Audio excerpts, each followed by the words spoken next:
Hey guys, Josh at Bane Tech. I'm going to do a comparison video for you between the Note 3 and the Moto X.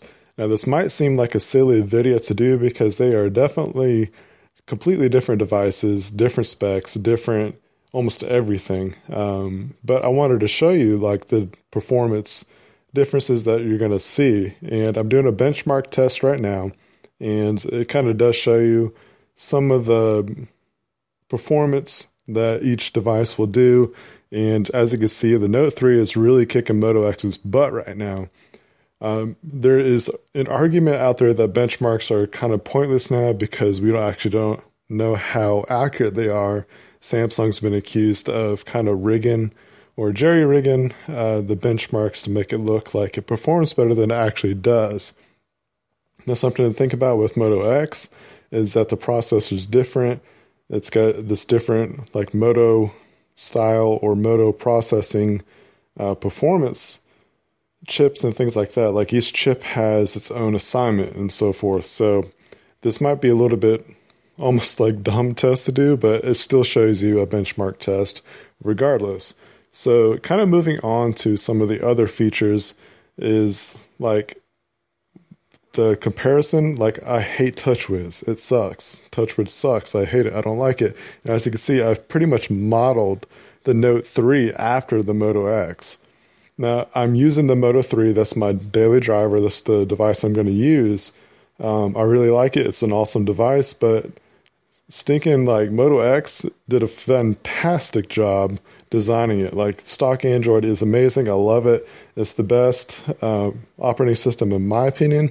And so moving on, getting off that little soapbox, just want to show you like a browser test, and I'm using Chrome for each device and trying to load up my website. The Note 3 loaded up pretty fast.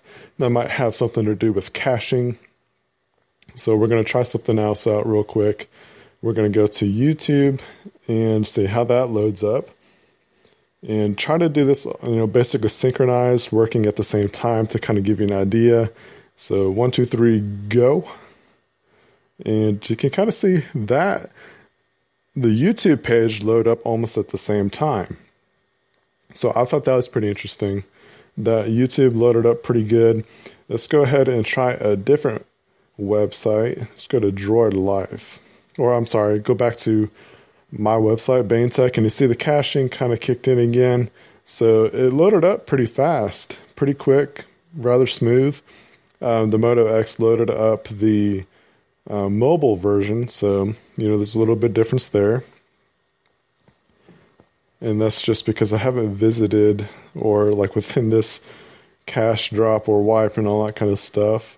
Never been to the Bane Tech website with the Moto X since that wipe. So let's go to Droid Life, see how that works.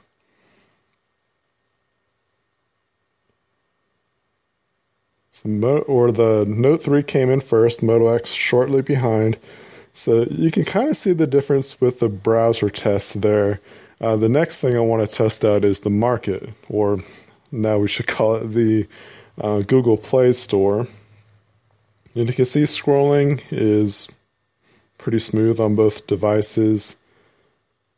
Loading is about the same, not too much difference.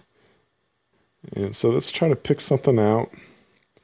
We're going to download a game or something like that and see the difference of how it loads up a game. And you can see like the scrolling looks pretty good. Like, I have no complaints with the scrolling. It all seems pretty fluid. So let's download Angry Birds. Can't go wrong with the Angry Birds. And I'm trying to do everything at the same time. It's kind of hard to do, but just bear with me. But main point that I'm trying to get across is how it performs and how it loads, the download speeds and things like that.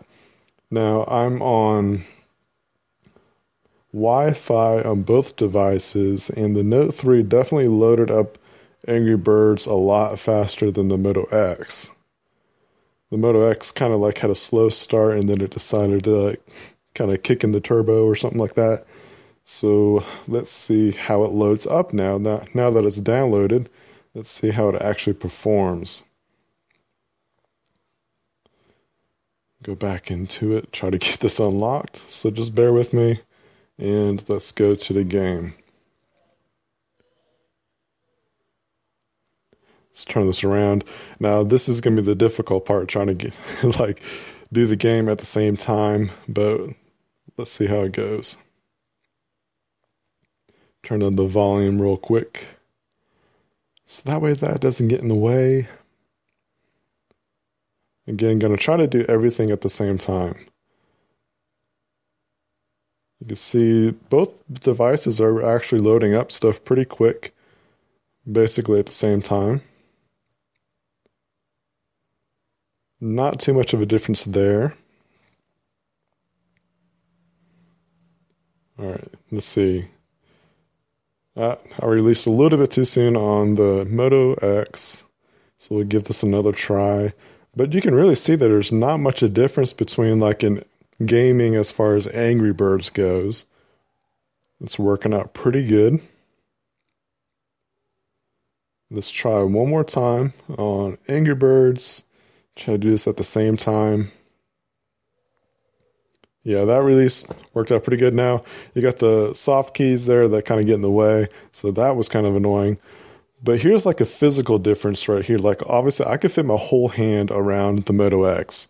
Now let's take the Note 3, not so much. And you can see there is a stark difference between the two. But honestly, like they're both very thin devices. And the funny thing is that the Moto X just about fits inside of the Note 3 screen. I know the iPhone 5 completely fits inside the screen. Matter of fact, the iPhone 5 is the same size as the battery of the Note 3 pretty much. So yeah, like here's a physical comparison. I think it's pretty neat. Both the devices very thin. If you like this video, hit that thumbs up and please subscribe.